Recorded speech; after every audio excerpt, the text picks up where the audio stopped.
Nos primeiros raios da manhã, uma névoa suave cobria o rio Jordão. De um lado, o povo de Israel, após décadas vagando pelo deserto. Do outro, a terra prometida. A promessa feita a Abraão, a esperança alimentada por gerações, agora estava diante deles, separada apenas por um rio em época de cheia. E foi nesse cenário que Josué, sucessor de Moisés e agora comandante de toda a nação, ouviu a ordem do Senhor. Prepare o povo. Amanhã vocês atravessarão o Jordão. Mas não seria uma travessia comum. Os sacerdotes marcharam à frente, carregando a Arca da Aliança, símbolo da presença do Deus vivo. E quando seus pés tocaram as águas, algo impossível aconteceu. O rio parou. Como se o próprio tempo segurasse a correnteza, as águas se acumularam à distância, deixando o leito seco. O povo cruzou em silêncio com os olhos fixos na arca. Cada passo era mais do que físico, era espiritual. Era a passagem de uma era de peregrinação para o início da conquista. Do outro lado erigiram 12 pedras, uma para cada tribo, um memorial eterno daquele dia. Porque não foi com espadas que atravessaram, mas com fé. Mas a jornada estava só começando. Diante deles se erguia Jericó, uma cidade fortificada como nenhuma outra. Muralhas tão grossas que carroças corriam sobre elas. Guardas vigiando de torres de pedra. Portões de ferro selavam a cidade com medo, porque os rumores haviam se espalhado. O Deus de Israel caminhava com seu povo. Josué, ao olhar aquelas muralhas, certamente sabia. Nenhuma estratégia militar comum seria suficiente. Mas foi então que, numa noite silenciosa, ele teve um encontro. Um homem com uma espada desembainhada apareceu diante dele. Josué se aproximou, cauteloso. Você é por nós ou por nossos inimigos? E a resposta ecoou como trovão. Não, eu sou o comandante do exército do Senhor. A batalha não seria vencida com armas, seria vencida com obediência. O plano era impensável para qualquer general. Marchar em silêncio ao redor da cidade por 6 dias, uma vez por dia. E no 7º, 7 voltas, seguidas por um grito uníssono. E assim foi. Dia após dia, os israelitas rodearam Jericó em silêncio absoluto. Apenas o som das sandálias sobre o pó e o sopro das trombetas de chifre ecoando ao longe. Os soldados de Jericó observavam desconfiados, talvez zombando. Mas no 7º dia, tudo mudou. Na 7ª volta, os sacerdotes tocaram as trombetas com toda a força, e o povo gritou. Um grito vindo das entranhas, como se cada voz carregasse a fé de seus antepassados. E então, as muralhas tremeram. Como se uma mão invisível as empurrasse de dentro para fora, as pedras começaram a ruir. Um estrondo percorreu os céus. As muralhas que pareciam eternas caíram. Jericó havia sido entregue nas mãos de Israel. Mas o ataque não foi cego. Uma casa permaneceu de pé, marcada por um cordão vermelho na janela. Lá vivia Raabe, uma mulher cananeia, prostituta segundo a sociedade, mas alguém que havia reconhecido a verdade antes de muitos israelitas. Quando os espiões chegaram semanas antes, foi ela quem os escondeu, arriscando sua vida. Por causa da sua fé, foi poupada. Josué declarou diante do povo: Raabe viverá entre nós. Sua fé superou a de muitos em Israel. A cidade, por ordem divina, foi inteiramente consumida pelo fogo. Nada deveria ser tomado como despojo pessoal. Ouro, prata, bronze e ferro foram separados e consagrados ao tesouro do Senhor. O resto, reduzido a cinzas. Diante das ruínas, Josué ergueu a voz: Maldito seja aquele que reconstruir Jericó. Ao preço do seu primogênito lançará seus alicerces, e ao preço do seu filho mais novo colocará suas portas. E naquela noite, em volta das fogueiras, o povo não comemorava sua força, mas o poder de seu Deus. Um Deus que derruba muralhas com fé. Um Deus que transforma uma prostituta em herdeira da promessa. Um Deus que cumpre cada palavra que diz.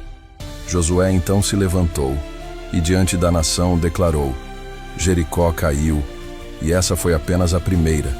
Cada pedaço dessa terra será nosso, porque o Senhor assim prometeu. Mas enquanto a celebração se espalhava, na escuridão, um homem caminhava entre os escombros. Seus olhos brilharam ao ver um manto babilônico. Seus dedos tremeram ao pegar moedas de prata e uma barra de ouro. Seu nome era Acã, e sua escolha colocaria toda a nação em risco. Enquanto o povo celebrava a vitória em Jericó, a sombra do erro já se movia silenciosa no acampamento. Acã, da tribo de Judá, tinha cometido o pecado proibido. Ele havia tomado para si, escondido entre suas vestes, um manto babilônico, 200 moedas de prata e uma barra de ouro. Tudo aquilo que deveria ser dedicado ao tesouro do Senhor ou destruído havia sido roubado. Ele sabia da ordem clara de Josué. Nada deveria ser guardado como despojo pessoal. Mas a cobiça falou mais alto. Não verão, murmurou para si mesmo, enquanto escondia seu segredo sob o assoalho de sua tenda.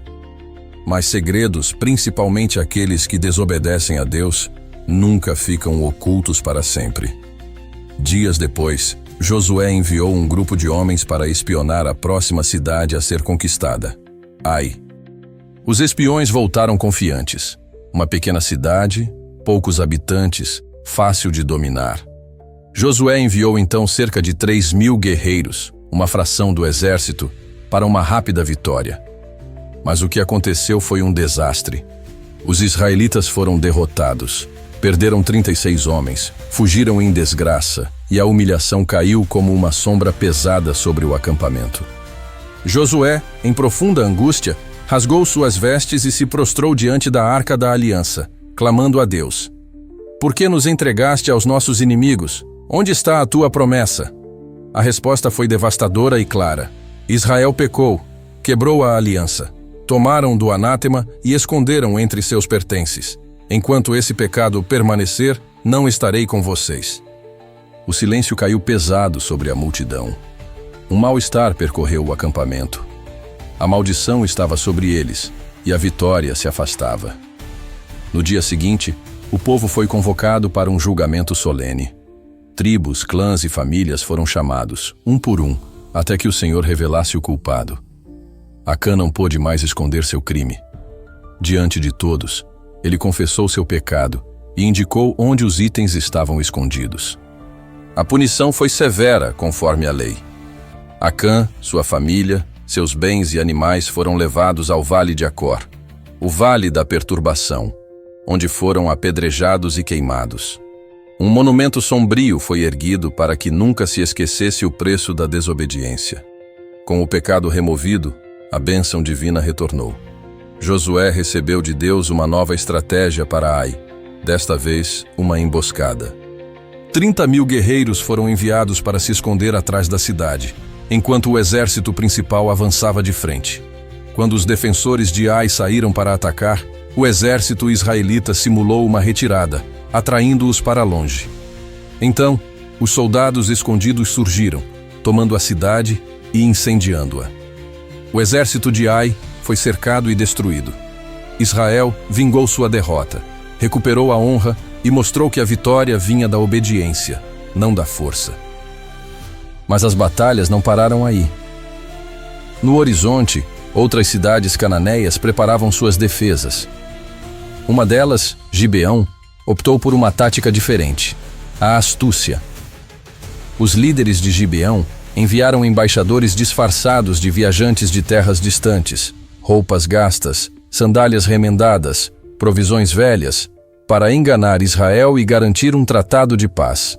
Josué e seus líderes, sem consultar o Senhor, acreditaram na farsa e firmaram um juramento solene para proteger Gibeão. Quando a verdade veio à tona, a indignação tomou conta do acampamento. Mas Josué manteve sua palavra, preservando a vida dos gibeonitas, embora os tenha condenado a um papel de servos para o povo de Israel. Enquanto isso, o rei de Jerusalém, furioso com a aliança de Gibeão, formou uma coalizão com outros 4 reis amorreus. Juntos, Eles marcharam para atacar Gibeão e destruir essa traição. A batalha que se seguiu seria uma das maiores e mais decisivas. Josué reuniu todo o seu exército em Gilgal e partiu na calada da noite. Uma longa e exaustiva marcha de cerca de 30 quilômetros, subindo pela região montanhosa. Ao amanhecer, os israelitas lançaram um ataque surpresa contra a coalizão dos 5 reis amorreus, que cercavam Gibeão. O Senhor lançou confusão entre os inimigos. Suas formações se romperam, e o pânico tomou conta. Os israelitas os perseguiram montanha abaixo, abatendo-os sem piedade até Bet-Horon, Zeca e Maqueda. E algo extraordinário aconteceu. O céu abriu-se e o Senhor lançou grandes pedras de granizo sobre os amorreus, causando mais mortes do que as espadas dos israelitas. Mas o dia ainda não havia acabado. Com o sol se pondo, Josué fez um pedido sem precedentes. Sol, detente sobre Gibeão. Lua, fica parada sobre o vale de Aijalon. E o impossível aconteceu. O sol parou no céu. O dia se prolongou por quase 24 horas, tempo suficiente para Israel completar sua vitória. Os inimigos, derrotados, fugiram para 5 cidades fortificadas. Os 5 reis, no entanto, abandonaram suas tropas e se esconderam em uma caverna próxima. Josué ordenou que grandes pedras fossem roladas para a entrada da caverna e homens deixados para vigiar. Mas a guerra não acabou ali. Ele liderou a perseguição implacável aos inimigos, atacando-os pela retaguarda, impedindo que entrassem em suas cidades. Com os inimigos encurralados, Josué ordenou que os 5 reis fossem trazidos diante do exército. Com um gesto simbólico, seus pés foram postos sobre os pescoços dos reis, um sinal de total domínio. Os reis foram executados e pendurados em árvores até o anoitecer. E então seus corpos foram lançados de volta na caverna, que foi selada com pedras. Com essa vitória esmagadora, Josué conduziu Israel em uma campanha relâmpago pelo sul de Canaã. Maqueda, Libna, Laquis, Eglon, Debir, todas caíram uma após outra, suas populações submetidas à completa destruição conforme a ordem divina. Assim, toda a região meridional de Canaã foi dominada. Mas o norte ainda guardava um inimigo mais forte. Jabim, rei de Hazor, a maior e mais fortificada cidade, reuniu uma imensa coalizão de povos do norte, incluindo heteus, jebuseus, perizeus e outros. Milhares de guerreiros, cavalos e carros de guerra se juntaram para erradicar Israel de uma vez por todas. Josué recebeu a palavra do Senhor. Não temas, amanhã entregarei todos estes nas tuas mãos. Sabendo que a cavalaria inimiga e os carros de ferro seriam uma grande ameaça, Josué planejou um ataque surpresa ao amanhecer, pegando-os desprevenidos. O ataque foi devastador. O caos tomou conta do acampamento inimigo. Os carros foram incendiados e os tendões dos cavalos cortados, neutralizando sua vantagem. A coalizão se desfez em pânico e os reis fugiram em desordem. Josué perseguiu os sobreviventes e voltou para enfrentar Hazor, o coração da resistência. Diferente das outras cidades, Hazor foi completamente incendiada, suas fortalezas e templos reduzidos a cinzas. A campanha no norte durou anos, mas Josué conquistou todas as cidades e reinos um a um, expulsando até mesmo os temidos anaquins, gigantes de estatura imensa. Ao final, Josué, agora um homem idoso, viu o povo de Israel finalmente estabelecido na terra prometida. Com humildade, escolheu para si uma pequena cidade nas montanhas de Efraim para seus últimos anos. Antes de se retirar, Josué organizou a divisão das terras entre as tribos, estabeleceu cidades de refúgio e designou cidades para os levitas. Assim, a promessa feita a Abraão, Isaque e Jacó foi cumprida. A terra teve descanso da guerra. A vitória em Jericó, o milagre do sol parado, as batalhas, as conquistas. Tudo isso foi um testemunho vivo do poder da fé, da obediência e da aliança divina. Para Israel, essa foi a prova definitiva de que a força verdadeira vem da fidelidade a Deus, e não das armas ou estratégias humanas.